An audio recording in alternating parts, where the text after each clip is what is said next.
Neeraj ji, good morning. Good morning आशीष। और actually कल और आज में बहुत कुछ हुआ है। जैसे ये कि लिक्विडिटी का इतना बड़ा सैलाब आने वाला है कि आप सोच नहीं सकते मार्केट में। ऐसा क्यों कह रहे हो आप? ऐसा इसलिए कर रहा हूँ क्योंकि चीन ने कल जो कुछ किया ना, हमको उसका एक अंश पता चला है।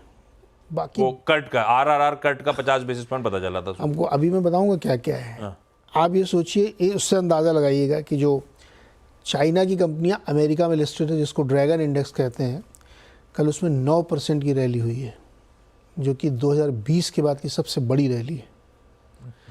अलीबाबा या जितने भी स्टॉक्स वहाँ लिस्टेड, सब में ज़बरदस्त रैली, क्योंकि पैसा झोंक दिया। पैसा क्या झोंका उन्होंने, क्या क्या किया, पहले ये सुन लो आप, उसको बता देता हूँ। 50 basis RRR, additional 20 basis point का cut 7 day RRR, 50 basis cut on existing mortgages and reduction in down payment। Second home आप खरीदने जा रहे हैं तो आपकी मार्जिन मनी 25 से 50% कम हो रही है। बाईबैक करने के लिए 500 बिलियन युआन की फंडिंग दी जा रही है, बैक्ड बाई पीबीओसी।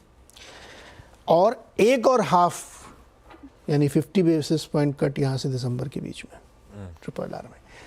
इस तरह के मेजर्स चीन ने लिए और इससे पूरे सिस्टम में, कल हमने एक फिगर बताया था कि 1 ट्रिलियन युआन का सिस्टम में पैसा बढ़ेगा, इससे दुगना बढ़ेगा। अब डॉट कनेक्ट करते हैं। आपको याद होगा, हमने कम से कम 1-1.5 महीने पहले आपसे कहा था कि एक चीन की कम्युनिस्ट पार्टी की जो बैठक हुई है कि अगले कुछ निकल के नहीं आया था तब। हाँ, 25, 30, 50 सालों तक चीन को कैसे आगे ड्राइव करना है, ये उस बैठक में तय हुए थे कि मैसिव मेजर्स लेने हैं। और उस मेजर्स का एक हिस्सा, केवल छोटा सा हिस्सा, ये आपने देखा है। इसीलिए क्रॉस द बोर्ड मेटल्स में कल रैली बनी है और आज भी बनेगी, हमें लगता है। गोल्ड रिकॉर्ड हाई पे जा रहा है, क्योंकि इतना पैसा सिस्टम में डाल रहा है कि उससे करेंसी वीक होगी तो बढ़ेगा। डॉलर देखो वीक होना शुरू हुआ है, येन मजबूत होना शुरू हुआ है।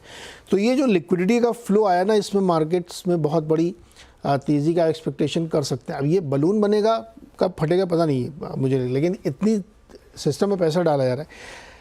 यूरोपियन कमर्शियल बैंक भी अगले महीने 50 बेसिस पॉइंट कट करने की तैयारी कर रहा है। यूएस में ये डिबेट और इंटेंस हो गई है। बड़े बड़े आर्टिकल लिखे गए हैं कि 2 बैठक हैं, 7 नवंबर और 18 दिसंबर की 2 बैठक अभी फेड की बाकी हैं। दोनों में मिला के 75 बेसिस पॉइंट कटौती की तैयारी है, because you have to counter the China. उससे क्या हो रहा है कि पैसा बहुत आ रहा है मार्केट में, इसीलिए तेज़ी का माहौल रहने की संभावना है। लेकिन ये कई बार ना, किसी भी चीज़ की अति आपको कहीं दूसरी तरफ ले जाती है। तो सिस्टम में इतनी लिक्विडिटी झोंक दी जा रही है कि फिर से इन्फ्लेशन का बबल, पता नहीं क्या क्या बनने शुरू होंगे। तो आज की तारीख में मैं ये कह सकता हूँ कि एक बहुत बड़ा पैसे का सैलाब आ रहा है, अब उसको रोकिए। इस बीच ओपेक ने भी अपनी एक भारी रिपोर्ट जारी की है 2050 तक के, 5-5 साल 10-10 साल। वो कह रहे हैं ऑयल डिमांड और तेज़ी से बढ़ रही, खासतौर पर इंडिया की ओर से।